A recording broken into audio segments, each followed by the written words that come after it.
For each sequence, describe a way to produce a new term from the previous term.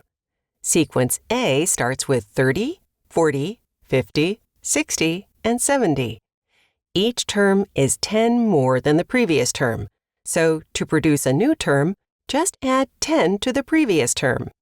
Sequence B starts with 0, 5, 15, 30, and 50. Each term is the previous term plus some value that keeps going up by 5.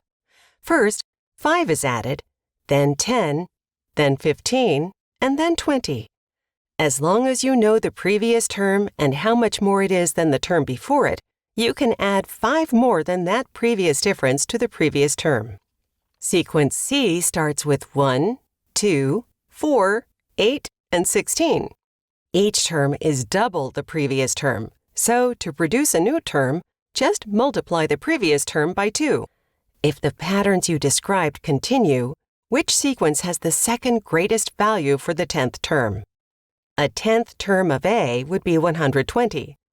The 10th term of B would be 225, and the 10th term of C would be 512.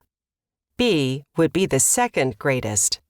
A geometric sequence is a sequence in which each term is the previous term times a constant. This constant is called the common ratio. Are any of sequences A, B, or C geometric? Explain your answer. Sequence C is geometric because C has a common ratio of 2. Now let's look at arithmetic sequences. An arithmetic sequence is a sequence in which each term is the previous term plus a constant.